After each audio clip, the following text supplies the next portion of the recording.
الحمد لله وكفى وسلام على عباده الذين اصطفى أما بعد أعوذ بالله من الشيطان الرجيم بسم الله الرحمن الرحيم يا أيها الذين آمنوا كتب عليكم الصيام كما كتب على الذين من قبلكم لعلكم تتقون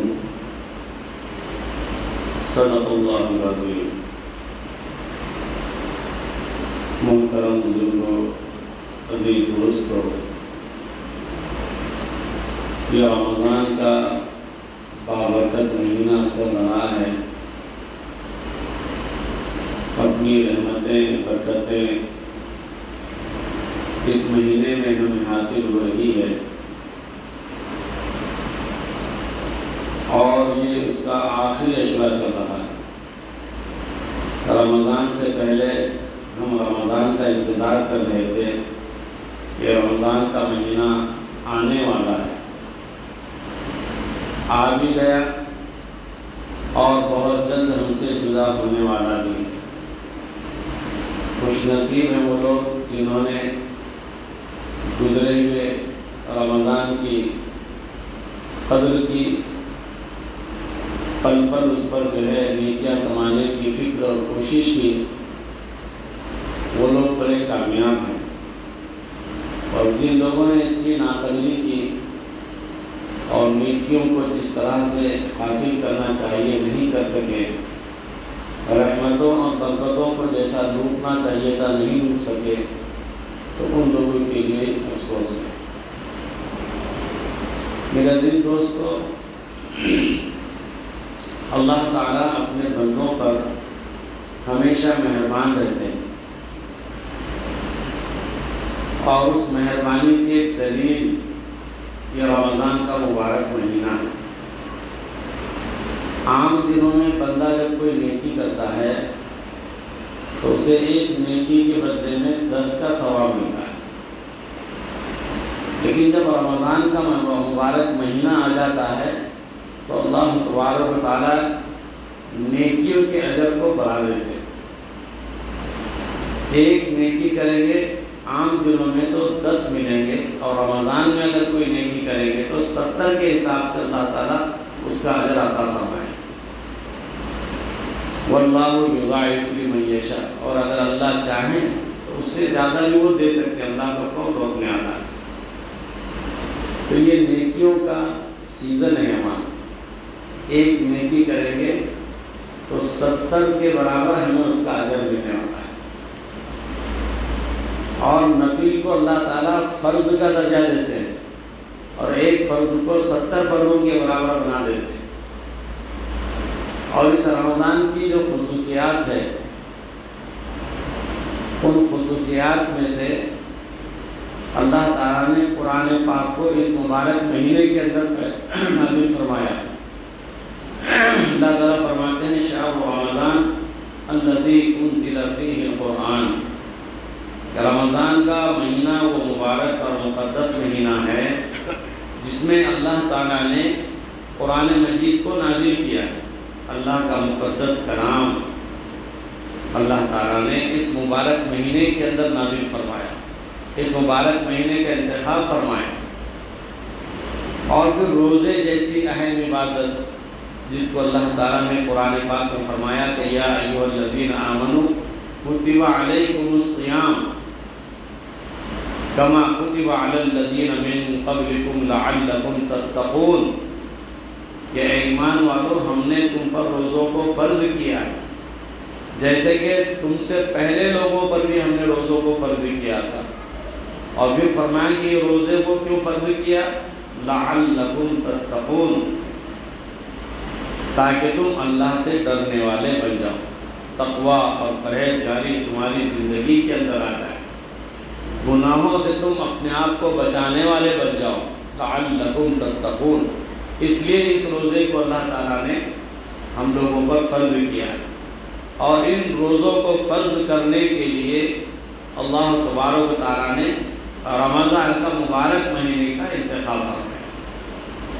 رمضان کے مبارک مہینے کا انتخاب اس کے لیے فرمایا۔ پھر فرمایا کہ اس مہینے کو 3 حصوں میں اللہ نے تقسیم کیا۔ پہلا عشرہ رحمت کا ہوتا ہے، دوسرا عشرہ برکتوں کا ہوتا ہے، مغفرت کا ہوتا ہے، اور تیسرا جو عشرہ ہے وہ جہنم کی آگ سے خلاصی، یعنی کہ جہنم سے نجات حاصل کرنے کی۔ تو اللہ تعالیٰ نے اس مبارک مہینے کو ہمیں عطا کر کے اس کو 3 حصوں میں تقسیم کیا، اور پھر اس کے آخر عشرے کی طاق راتوں میں اللہ تعالیٰ نے ایسی بابرکت اور مقدس رات رکھی ہے کہ اس ایک رات میں اگر کوئی بندہ عبادت کرتا ہے اور وہ رات کسی جو ہے بندے کو نصیب ہو جاتی ہے، کوئی خوش نصیب اسے پا لیتا ہے، تو فرمایا کہ ایک رات کی جو قیمت ہے اور ایک رات کا جو حساب ہوگا اس کو اللہ تعالیٰ نے قرآن پاک میں بیان فرمایا، اور وہ ہے لیلۃ القدر، یعنی کہ شب قدر۔ شب قدر کو اللہ تعالیٰ نے آخر عشرے کی طاق راتوں میں سے کسی ایک رات میں رکھا ہے۔ طاق رات کون سی؟ 21ویں شب جو گزر چکی ہے، 23ویں شب جو آ جانے والی ہے، پھر 25ویں، 27ویں اور 29ویں، یہ 5 راتیں ہیں جس میں سے کوئی ایک رات شب قدر، اور ان 5 راتوں میں جاگ کر دعاؤں کا اہتمام کر کے اللہ کو راضی کر کے گناہوں سے معافی طلب کر کے اللہ کے حضور یہ راتیں ہمیں گزارنی، اور ان 5 راتوں میں سے کوئی ایک رات اللہ تعالیٰ اسے شب قدر بتاتے ہیں۔ اللہ تعالیٰ نے شب قدر کو 5 راتوں میں سے کسی ایک رات میں تلاش کرنے کے لیے کہا، متعین نہیں فرمایا، لیکن ہم نے اسے متعین کر دیا۔ ہم یہ کہتے ہیں کہ 27ویں شب جو آتی ہے وہ شب قدر۔ میرے عزیزو، 27ویں شب طے نہیں ہے، ہو سکتا ہے کہ 27ویں شب بھی ہو، اس لیے اس مبارک مہینے کا آخر عشرہ ہمیں نصیب ہو رہا ہے، تو طاق راتوں میں جاگنے کا، اور جاگنے سے مراد عبادت کرتے ہوئے، توبہ اور استغفار کرتے ہوئے، ذکر و اذکار کرتے ہوئے اس رات کو جو ہے اس رات میں شب قدر کو تلاش کرنا ہے۔ خالی اگر ہم جاگ رہے ہیں تو وہ خالی جاگنا مقصود نہیں، جاگنا عبادت کے لیے، اللہ کی رضا کے لیے، اللہ کی خوشنودی کے لیے۔ جب بندہ اللہ کے دربار میں حاضر ہوتا ہے اور اپنے گناہوں کو یاد کرتا ہے اور یاد کر کے پھر افسوس کرتا ہے، پھر اللہ کے دربار میں معافی کا طلبگار ہوتا ہے، تو اللہ تبارک و تعالیٰ اس بندے پر اپنی رحمت کی نظر فرماتے ہیں۔ اللہ تعالیٰ فرشتوں سے کہتے ہیں کہ یہ بندہ کیا کہہ رہا ہے، حالانکہ اللہ کو معلوم ہے کہ بندہ کیا کہہ رہا ہے، لیکن پھر پوچھتے ہیں فرشتوں سے کہ یہ بندہ کیا کہہ رہا ہے۔ فرشتے کہتے ہیں کہ اللہ یہ آپ سے معافی کا طلبگار، یہ جنت کا طلبگار ہے، دوزخ سے اپنے آپ کو بچانا چاہتا ہے۔ اللہ تعالیٰ فرشتوں سے پوچھیں گے کیا اس نے جنت کو دیکھا ہے؟ فرشتے کہیں گے نہیں دیکھا۔ پھر پوچھیں گے جہنم کو دیکھا ہے؟ تو اللہ تعالیٰ کہیں گے نہیں دیکھا، فرشتے کہیں گے نہیں دیکھا۔ کہ میری سزا کو اس نے دیکھا ہے؟ فرشتے کہیں گے نہیں دیکھا ہے۔ تو پھر ان سے کہا جائے گا کہ پھر یہ کس بات سے ڈر رہا ہے، کیوں ڈر رہا ہے جب اس نے دیکھا نہیں ہے؟ تو پھر ان سے کہا جائے گا کہ پیارے آقا حضرت محمد مصطفیٰ صلی اللہ علیہ وسلم نے ان کو یہ تعلیم دی ہے، یہ پیغام دیا ہے، اس لیے یہ آپ سے ڈر رہے ہیں، اس لیے یہ آپ سے معافی طلب کر رہے ہیں۔ تو اللہ تعالیٰ فرشتوں سے کہیں گے کہ اے فرشتوں تم گواہ رہنا، میں نے ان بندوں کی مغفرت کر دی، میں نے انہیں معاف کر دیا۔ اللہ تعالیٰ کو سب سے زیادہ جو ادا بندوں کی پسند آتی ہے نا، وہ گناہ کے بعد توبہ کرنا پسند ہے۔ گناہ پر معافی مانگنا اور گناہوں سے توبہ کرنا یہ اللہ تعالیٰ کو سب سے زیادہ پسند ہے، اور گناہوں پر اڑے رہنا یہ اللہ تعالیٰ کو قطعاً پسند نہیں۔ غلطی کو ماننا یہ اللہ کو پسند ہے، اور غلطی میں تعویل کرنا یہ اللہ کو پسند نہیں ہے۔ دیکھیے جنت سے حضرت آدم علیہ نبینا علیہ السلام کو نکالا گیا ان کی کسی خطا پر، تو حضرت آدم علیہ السلام زار و قطار رونے لگے، اللہ سے معافی مانگنے لگے، اور کیا کہنے لگے؟ ربنا اننا ظلمنا انفسنا وان لم تغفر لنا وترحمنا لنکونن من الخاسرین۔ کہ اللہ ہم سے بھول ہو گئی ہے، ہم سے غلطی ہو گئی ہے، اگر آپ ہمیں رحم نہیں کریں گے، اگر آپ ہمیں معاف نہیں کریں گے تو ہم تو برباد ہو جائیں گے، آپ ہمیں معاف فرما دیجیے، آپ رحم فرما لیجیے۔ آدم علیہ نبینا علیہ السلام نے غلطی کا اعتراف کیا اور اللہ سے معافی مانگی، اللہ تعالیٰ نے حضرت آدم علیہ السلام کو معاف کر دیا۔ اس کے برخلاف جب حضرت آدم علیہ السلام کی تخلیق ہوئی، جب آپ کو بنایا گیا، تو اللہ تعالیٰ نے فرشتوں سے کہا کہ سجدہ کرو، تمام فرشتے سجدے میں گر گئے، لیکن فرشتوں کا جو سردار تھا، جو اس وقت شیطان ہے، یہ جو شیطان ہے جس پر ہم لعنتیں بھیجتے ہیں، یہ فرشتوں کا سردار رہا کرتا تھا، تو وہ سجدے میں نہیں گیا۔ اللہ تعالیٰ نے کہا کہ بھائی سجدے میں جاؤ، اس نے کہا کہ یہ مٹی سے بنا ہے اور میں آگ سے بنا ہوں، اس کی حیثیت نہیں، میری حیثیت ہے، میں سجدے میں کیوں جاؤں؟ اور پھر اس کے بعد نہ اس نے اپنے غلطی کو مانا، نہ اس پر شرمندہ ہوا، نہ اللہ سے معافی مانگی، تو اس کا نتیجہ کیا ہوا؟ اللہ تعالیٰ نے قیامت تک کے لیے اس پر دھتکار لگایا، قیامت تک کے لیے دھتکار لگایا۔ اور جب شیطان کو دھتکارا جا رہا تھا، اللہ تعالیٰ کی لعنتیں اس پر برس رہی تھی، اور اللہ تعالیٰ نے کہا کہ قیامت تک کے لیے تو یہاں سے نکل جا، اور قیامت تک کے لیے تو میری نظروں میں گر چکا ہے، اور قیامت تک کے لیے تیرے اوپر لعنتیں ہیں۔ تو شیطان اس کے بعد بھی شرمندہ نہیں ہوا، اس کے بعد اس نے کیا کہا کہ اس آدم کی وجہ سے اے اللہ آپ مجھ پر لعنت بھیج رہے ہیں، آپ مجھے یہاں سے ہمیشہ کے لیے نکال رہے ہیں، میں آدم کو اور آدم کی اولاد کو بہکاتا رہوں گا، مجھے آدم اور آدم کی اولاد کو بہکانے کی طاقت اور قوت دے۔ اللہ نے کہا کہ جا میں نے تجھے طاقت اور قوت دے دیا کہ تو آدم کی اولاد کو بہکا سکتا ہے۔ شیطان نے کہا کہ اے اللہ میں اس کے رگوں میں بھی جا کر بہکا سکوں، ایسی مجھے طاقت دے۔ اللہ تعالیٰ نے کہا کہ جا تجھے یہ بھی میں طاقت دیتا ہوں۔ اس نے تعویلیں کی اور حجت کیا، اللہ تعالیٰ نے اس کی ان چیزوں کو بھی قبول کیا اور ہمیشہ کے لیے قوت اور طاقت کے ساتھ اسے ذلیل اور رسوا کر کے لعنتی بنا دیا۔ حضرت آدم علیہ نبینا علیہ السلام پریشان ہو گئے کہ شیطان کو اتنی طاقت اللہ تعالیٰ نے دے دی ہے، تو اب میری اولاد کا کیا ہوگا؟ یہ تو بہکائے گا میری اولاد کو۔ تو پھر حضرت آدم علیہ السلام اللہ کے دربار میں کہنے لگے کہ اے اللہ میری اولاد کو بہکانے کے لیے اسے اتنا پاور دیا گیا، ان سے بچنے کے لیے بھی میری اولاد کو یہ پاور دے دے، کوئی طاقت دے دے۔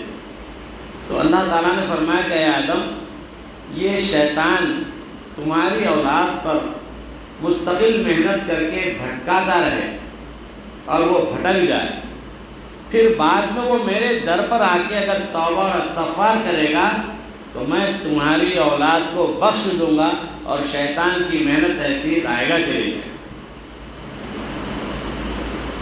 تو اللہ سے معافی مانگنا یہ اللہ کو بہت زیادہ پسند ہے، اب معافی کیسے مانگتے ہیں؟ وہ طریقہ ہمارے پاس نہیں ہے۔ دنیا کے معاملات میں اگر کسی بندے سے کوئی کام ہمیں پڑتا ہے یا کسی سے کچھ چیز لینی ہوتی ہے تو ہم کیا کرتے ہیں؟ پہلے اس کو ملاقات کرتے ہیں، پھر کچھ اچھی بات کرتے ہیں، پھر ان سے پوچھتے ہیں کہ صاحب مجھے کچھ ضروری بات کرنا ہے، آپ کے پاس ٹائم ہے کیا؟ میں کب آؤں آپ کے پاس؟ پھر وہ جو وقت دیتے ہیں تو اس وقت جا کے بڑے ادب سے، احترام سے، اکرام سے بیٹھتے ہیں اور پھر اپنا مدعا ان کے سامنے رکھتے ہیں۔ اس کے بعد آپ کے جو بولنے کا انداز ہے، آپ کے جو مانگنے کا انداز ہے، تو اس کا دل نرم ہو جاتا ہے، وہ کہتا ہے کہ ٹھیک ہے چلو تمہارا کام کر دیں گے۔ یہ جو لوگ بھیک مانگتے ہیں، بھیک مانگنے والوں کی حالت کیسی ہوتی ہے؟ دیکھیے بھکاری کی طرح۔ بھیک مانگنے والے کی حالت کیسی ہے؟ بھکاری کی طرح ہوتی ہے۔ ان کے گودوں میں بچے ہوتے تو بچے بھی قابل رحم ہوتے ہیں۔ وہ شکل و صورت کو اس واسطے ویسی بناتے ہیں کہ ہم کسی کے سامنے ہاتھ پھیلائیں تو ہماری حالت کو دیکھ کے ان کو رحم آ جائے۔ اور عام طور پہ ایسا ہوتا بھی ہے کہ ان کی حالت کو دیکھ کے ہمارا ہاتھ جیب میں جاتا ہے اور ان کو ہم کچھ نہ کچھ دے دیتے ہیں۔ اور پھر جو مانگنے والوں کا جو لہجہ ہوتا ہے وہ لہجہ بھی بڑی لجاجت والا ہوتا ہے، بڑی عاجزی والا ہوتا ہے۔ تو جب بندہ بندے سے مانگتا ہے تو یہ لہجے میں اور اس انداز میں مانگتا ہے، اور ہم پروردگار سے مانگتے ہیں، مانگتے نہیں۔ پہلی بات تو ہم اللہ سے جیسا پہلے بات تو مانگتے نہیں ہیں، اور اگر مانگتے ہیں تو جو طریقہ مانگنے کا ہے ویسا نہیں مانگتے۔ ہماری دعائیں کیسی ہوتی ہیں؟ انفرادی دعا تو بہت کم لوگ کرتے ہیں، اپنی اپنی دعا جو ہوتی ہے نا وہ بہت کم لوگ کرتے ہیں۔ نہیں کرتے ایسا نہیں، کرتے ہیں لیکن کم ہیں ویسے لوگ۔ امام صاحب کے ساتھ ہماری دعا ہو جاتی ہے اور پھر دعا ہاتھ اٹھائے اور یوں کر کے توبہ توبہ کر کے نکل جاتے۔ یہ توبہ نہیں ہے۔ اللہ سے مانگنے کا طریقہ میں آپ کو بتاتا ہوں۔ آپ تنہائی میں اللہ کے دربار میں بیٹھیے۔ اللہ کا دربار یعنی آپ مسجد میں ہیں تو وہ اللہ کا دربار، آپ گھر میں ہیں تو وہ اللہ کا دربار، آپ جنگل میں ہیں تو وہ اللہ کا دربار، آپ جہاں پر بھی ہے سب چیزوں سے رشتہ ناطہ توڑ کر آپ اللہ کی طرف اپنی لو لگائیں، اپنی گناہوں کو یاد کیجیے، اپنی غلطیوں کو یاد کیجیے، اللہ کی نافرمانی کو یاد کیجیے، اور پھر اس کے بعد کہیے کہ اللہ میں کتنا گناہ گار بندہ ہوں، میں کتنا نافرمان بندہ ہوں، میں کتنا ناشکرہ بندہ ہوں، اتنی تیری نعمتیں میں استعمال کرتا ہوں، تیری رحمتیں میرے اوپر ہے، تیرا کرم میرے اوپر ہے، اور میں پھر بھی تیرا شکر ادا نہیں کرتا، میں تیری فرمانبرداری نہیں کرتا۔ اے اللہ مجھے اپنے گناہوں کا اعتراف ہے، میں اپنی غلطیوں کو تسلیم کرتا ہوں، بس میں مجرم بن کے اللہ تیرے دربار میں آیا ہوں، مجھے تو معاف فرما۔ اپنا دھیان، اپنی توجہ پوری اللہ کی طرف ہونی چاہیے، اور اللہ سے مجرم بن کر، گناہ گار بن کر اللہ سے معافی مانگیے۔ پھر دیکھیے اللہ کی ذات کو آپ پر رحم کیسا آتا ہے۔ ساری چیزوں سے اپنا رشتہ ناطہ توڑ کر دھیان، توجہ ڈائریکٹ اللہ کی طرف لگائیے اور آپ روئیے۔ آپ کے 2 آنسو گریں گے، یہ 2 آنسو جہنم کی آگ کو بجھانے کے لیے کافی۔ صرف 2 آنسو سے جہنم بجھا سکتے ہیں آپ، لیکن وہ دل سے ہونے چاہیے، خلوص سے ہونے چاہیے۔ اللہ کا ڈر، اللہ کا خوف آپ کے دعا کے اندر، آپ کے لفظوں کے اندر اور آپ کی جسم کی کیفیت کے اندر ہونا چاہیے۔ اور یہ جو روزہ فرض کیا گیا ہے اس سے بھی اللہ تعالیٰ یہی چاہتے ہیں لعلکم تتقون، یہ روزے رکھ کر ہم یہ چاہتے ہیں کہ تم پرہیزگار بن جاؤ، اللہ سے ڈرنے والے بن جاؤ، تقوی اور پرہیزگاری تمہارے اندر آ جائے۔ اللہ کا ڈر کسے کہتے ہیں؟ ایک چیز ہم تول کر دے رہے ہیں، ہمیں معلوم ہے کہ ہم ناپ تول میں کمی زیادتی کر رہے ہیں اور سامنے والے کو کچھ پتہ نہیں ہے، اچانک آپ کو خیال آیا کہ بھائی اسے پتہ نہیں ہے لیکن اسے پتہ ہے، اللہ کو پتہ ہے کہ میں بے ایمانی کر رہا ہوں، اور فوراً آپ نے جو ہے اپنے کام کو درست کر کے تول کو درست کر دیا۔ یہ ہے اللہ کا ڈر۔ کوئی نہ دیکھے آپ کو، پھر اللہ کی وجہ سے آپ کوئی نئے کام کریں، اللہ کی وجہ سے کسی گناہ سے آپ بچ جائیں۔ اللہ تعالیٰ یہی چاہتے ہیں، روزوں کا مقصد بھی یہی۔ اب دیکھیے روزوں میں کیا ہوتا ہے، جب ہم سحر کر لیتے ہیں تو سحر سے لے کر افطار کے وقت تک ہم کھانا نہیں کھاتے، برابر ہے نا بھائی؟ ارے بھائی کھانا کھاتے ہیں کیا؟ بولیے، کھانا نہیں کھاتے، پانی نہیں پیتے، پھل فروٹ نہیں کھاتے، حالانکہ کھانا حلال ہے، پھل فروٹ حلال ہے، پانی حلال ہے، یہ ساری حلال چیزیں ہیں، اس کے باوجود ہم نے اس کو اپنے لیے حرام کر دی، یہ نہیں کھا سکتے۔ کسی بھی روزے دار سے آپ کہیں کہ بھائی آپ تھکے ہوئے نظر آ رہے ہیں، ایک جوس ہے ذرا پی لیجیے آپ، یا ایک گلاس ٹھنڈا پانی آپ پی لیجیے، تو وہ آپ سے کیا کہے گا؟ نہیں نہیں مجھے روزہ ہے۔ آپ کہیں بھائی یہ حلال ہے، یہ حرام نہیں ہے، حلال ہے، جائز ہے، اسے کہیں بھائی جائز ضرور ہے، حلال ضرور ہے، لیکن یہ مجھے افطار کے وقت تک میرے لیے حرام ہے، ایک قطرہ بھی میرے حلق میں چلا جائے یہ حرام ہے، میں نہیں کھا سکتا، میں نہیں پی سکتا۔ تو جو چیزیں حلال تھی اللہ کے کہنے پر ہم نے اسے روزہ افطار تک اپنے اوپر حرام کر دی، اور جو چیزیں حرام تھی، مثلا غیبت کرنا حرام ہے، جھوٹ بولنا حرام ہے، بد نگاہی کرنا حرام ہے، امانت میں خیانت کرنا حرام ہے۔ اب روزے کی حالت میں اگر یہ چیزیں ہمارے ساتھ ہو رہی ہے تو ہمارے لیے ایک المیہ ہے کہ حلال چیزوں کو تو تم نے حرام کر دیا اپنے اوپر، لیکن جو حرام کی ہمیشہ کے لیے اس کو روزے کی حالت میں تم نے اپنے لیے حلال سمجھ لیا۔ جھوٹ بھی بول رہے، غیبت بھی کر رہے۔ عام طور پر جب لوگ تھک ہار کر بیٹھتے ہیں، تھکے ہوئے رہتے روزے کی حالت میں، تو بیٹھنے کے بعد کچھ باتوں کا مذاکرہ ہوتا ہے، اور ان باتوں میں آدمی غیر محسوس طریقے سے غیبت اور چغلی کے اندر مبتلا ہو جاتا ہے۔ اس لیے کبھی بھی غیر ضروری مجلسوں میں نہیں بیٹھنا چاہیے، لایانی باتوں میں اپنے آپ کو بٹھانا نہیں چاہیے، اپنے آپ کو بچا کے رکھنا چاہیے۔ تو میرا عزیز دوستو، یہ رمضان کا مبارک مہینہ ہے اور اس کا یہ آخری عشرہ چلا ہے، بہت کم وقت ہمارے پاس رہے گا۔ دیکھیے ہم رمضان کہہ کے انتظار کر رہے تھے، بہت جلد یہاں ہم سے وہ جدا ہونے والا ہے۔ آج 22واں روزہ ہے، آج شام میں 23ویں شب آنے والی ہے، 5 راتوں میں سے 1 رات تو چلے گی، ابھی 4 راتیں باقی ہیں۔ ہم ابھی سے کوشش کریں اور اللہ سے دعا کریں کہ ہمیں اللہ ہدایت نصیب کرے کہ ان 5 راتوں میں انشاءاللہ ہم شب قدر کو تلاش کریں گے نا سبھی بھائی؟ اگر زور سے تو بولو انشاءاللہ۔ ہاں ماشاءاللہ۔ دیکھیے یہ رمضان کا قیمتی مہینہ ہے، اور اس میں جتنی نیکی ہم کما سکتے کمائیں، اور جن لوگوں پر زکوٰۃ فرض ہے ابھی تک اگر انہوں نے حساب کر کے زکوٰۃ نہیں نکالی ہے تو باقاعدہ حساب کر کے زکوٰۃ ادا کریں، صدقہ و خیرات زیادہ سے زیادہ کریں، فطرہ ادا کرنے کی ہم پوری کوشش کریں۔